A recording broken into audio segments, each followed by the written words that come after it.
जगह की बात है, एक गांव जिसका नाम सहारा नगर था, सांपों की वजह से मशहूर था। उस गांव में बहुत सारे खतरनाक सांप हुआ करते थे। जो कोई भी उस गांव के पास से गुजरता तो कोई ना कोई सांप उसके सामने आ जाता और उसे डसने की कोशिश करता तो वो वहाँ से भाग जाता। उसी गांव में बिट्टू नाम का लड़का अपनी माँ और बीवी के साथ रहता था। बिट्टू के पास कोई काम नहीं था। जा बेटा, मैंने जागीरदार साहब से तेरी नौकरी की बात कर ली है, तू उनके पास जा और काम शुरू कर। पर माँ, काम क्या है ये तो बताओ। तू बेटा उनके पास जाएगा तो वो तुझे खुद बता देंगे। उन्होंने तो मुझे बस यही कहा था कि अपने बेटे को काम पर भेज देना। ठीक है माँ जी, मैं कल ही जागीरदार साहब के पास जाता हूँ नौकरी के लिए। फिर जब अगला दिन निकलता है तो बिट्टू घर से निकलता है और जागीरदार साहब के पास पहुँच जाता है। तुम कौन हो लड़के और यह क्या करने आए हो? जागीरदार साहब, मुझे मेरी माँ ने भेजा है। वो बता रही थी कि आपके पास मेरे लिए नौकरी है। ओह अच्छा, याद आया। हाँ, तुम्हारी माँ कल आई थी हमारे पास, तुम्हारी नौकरी की बात कर रही थी। ठीक है, तुम हमारे पास काम कर सकते हो, लेकिन याद रखना काम मुश्किल है। पर जागीरदार साहब, काम क्या है वो तो बताओ। बिट्टू, क्योंकि पूरे गांव वालों को सांपों ने तंग किया हुआ है, इसलिए मैंने एक टीम बनाई है। तुम उस टीम का हिस्सा हो। अब तुम गांव के सारे सांपों को मारोगे। जागीरदार साहब, ये काम तो बहुत खतरनाक है, इसमें तो मेरी जान भी जा सकती है। नहीं तो और क्या, पैसे थाली में रखकर तुम्हारी झोली में डाल दूं? पैसा कमाना कोई आसान काम नहीं होता, मेहनत करनी पड़ती है। अगर समझ आ रही है तो ठीक है, वरना तुम जा सकते हो। नहीं नहीं जागीरदार साहब, मैं नौकरी करने के लिए तैयार हूँ। मैं कल काम पर आ जाऊँगा। ठीक है, तुम कल से काम पर आ सकते हो। ये कहकर बिट्टू वहाँ से चला जाता है और अपनी माँ को अपनी नौकरी के बारे में बताता है। क्या सांपों को मारने वाला काम? ये तो बहुत मुश्किल काम है बेटा, इसमें तेरी जान भी जा सकती है। नहीं बिट्टू, आप ये काम नहीं करोगे। मैं आपको खोना नहीं चाहती। हम रूखी सूखी खाकर गुजारा कर लेंगे, पर आप ये काम नहीं करोगे। हाँ बेटा, तेरी बीवी ठीक कह रही है। तू हरगिज ये काम नहीं करेगा, ये मेरा आखिरी फैसला है। वहाँ जागीरदार बहुत खुश होता है कि उसे सांपों को मारने वाला बंदा मिल गया है। मैं बहुत खुश हूँ जो मुझे सांपों को मारने वाला बंदा मिल गया है। तुम दोनों कल से उसके साथ मिलकर गांव के सारे सांपों को मारोगे। ठीक है मालिक, हम तैयार हैं सांपों को मारने के लिए। हम अगर ख्याल रहे वो लड़का आगे आगे होगा और तुम दोनों पीछे रहना। अगर सांप डसेगा भी तो उसे ही डसेगा, तुम दोनों महफूज रहोगे। हाँ मालिक, मगर अगर उसे किसी सांप ने डसने की कोशिश की तो हम उस सांप को मारने की पूरी कोशिश करेंगे।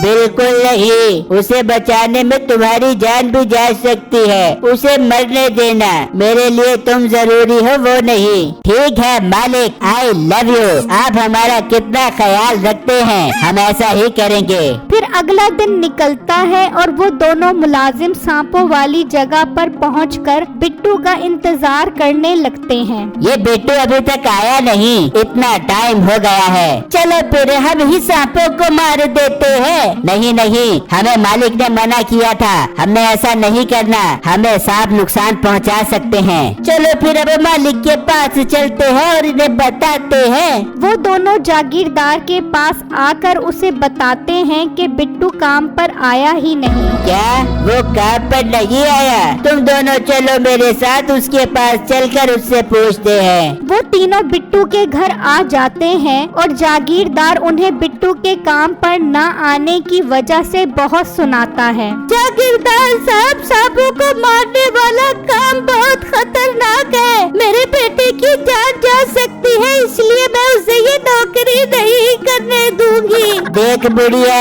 अपने बेटे की नौकरी मांगने तो खुद मेरे पास आई थी। मैंने कोई जबरदस्ती नहीं की थी, लेकिन तुमने मेरी नौकरी को ठोकर मार कर अच्छा नहीं किया। मैं तुम तीनों को ऐसी सजा दूंगा कि तुम याद रखोगे। तुम दोनों जाओ और सारे सांपों को मार दो। इन तीनों का मसला मैं खुद हल करूंगा।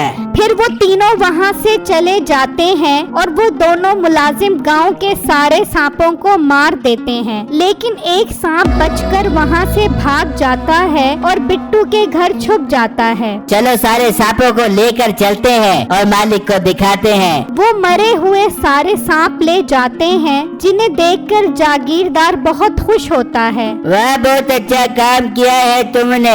अब मीठे तुम एक काम करो, एक सांप लेकर बिट्टू के घर जाओ और सांप को वहाँ फेंक दो। हम उन पर इल्जाम लगा देंगे कि उन्होंने सांपों को मारा है और सजा के तौर पर उन्हें समंदर के उस पार जंगल में फेंकवा देंगे, जहाँ जंगली जानवर उन्हें नोच कर खा जाएंगे।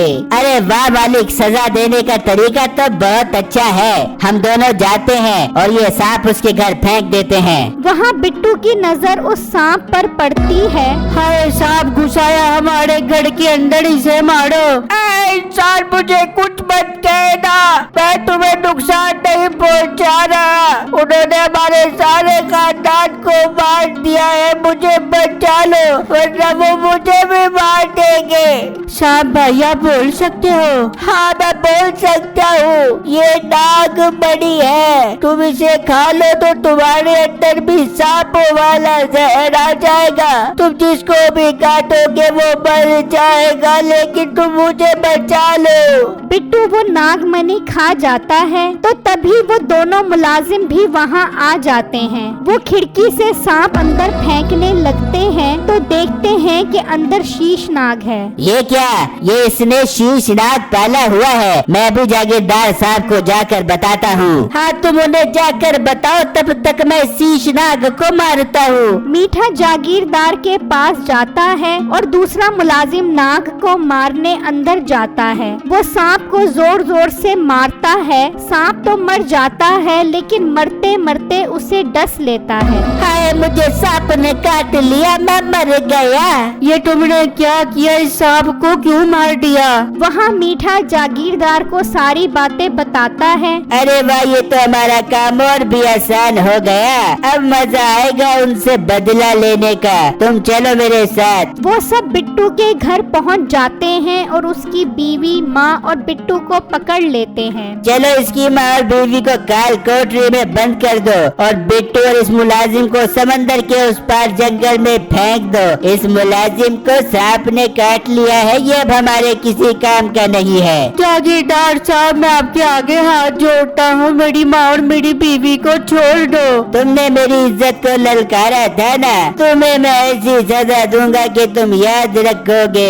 ले जाओ इन्हें। वो बिट्टू की माँ और बीवी को काल कोठरी में बंद कर देते हैं और बिट्टू और मुलाजिम को कश्ती में जंगल के उस पार जाने के लिए सवार कर देते हैं। वो मुलाजिम सांप के डसने की वजह से मर जाता है। भाई, वो आदमी मर गया है, अंदर बहुत गंदी बदबू हो रही है। आप मुझे बोरी ला दो, मैं उसे बोरी के अंदर डाल देता हूँ। आप उसे समंदर के अंदर फेंक देना। अच्छा रुको, मैं बोरी लेकर आता हूँ, तुम इसे बोरी में डालकर पीछे हट जाना। ठीक है भाई, आप बोरी ला दो। वो आदमी उसे बोरी लाकर देता है और बिट्टू खुद उस बोरी के अंदर चला जाता है। लो आ गई बोरी, इसे उठाकर समंदर में फेंक देते हैं और मोटे को जंगल में छोड़ देते हैं। वो बोरी उठाकर समंदर में फेंक देते हैं और वहाँ से चले जाते हैं। बिट्टू उस बोरी से बाहर निकलता है और समंदर से बाहर आ जाता है। मैं अब जागीरदार उसके मुलाजिम को नहीं छोड़ूंगा, उनसे इंतकाम लेकर रहूंगा। बिट्टू सबसे पहले मीठे के घर जाता है। वो अंदर बैठा टीवी देख रहा होता है। बेटे, तुम वापस कैसे आ गए? तुम्हें तो हम जंगल में भिगवाने के लिए छोड़ आए थे। मैं उन्हें धोखा देकर वापस आ गया हूँ और देखो मेरे अंदर सांप की ताकत आ गई है। बेटे मेरे प्यारे भाई, मुझे कुछ मत कहना, मैं तुम्हारी माँ और बीवी को जागीरदार की कैद से छुड़वा कर लेकर आऊंगा। उन्हें मैं खुद ही छुड़वा लूंगा, अब तू मरने के लिए तैयार हो जा। बिट्टू मीठे को काट लेता है और वो मर जाता है। चलो जंगल आने वाला है, इसे बाहर निकाल कर लेकर आते हैं। वो दोनों जैसे ही अंदर आते हैं तो वहाँ मुलाजिम की लाश पड़ी होती है, लेकिन बिट्टू नहीं होता। ये क्या? वो मोटा हमें धोखा दे गया। इसका मतलब बोरी में लाश नहीं बल्कि वो मोटा बिट्टू था।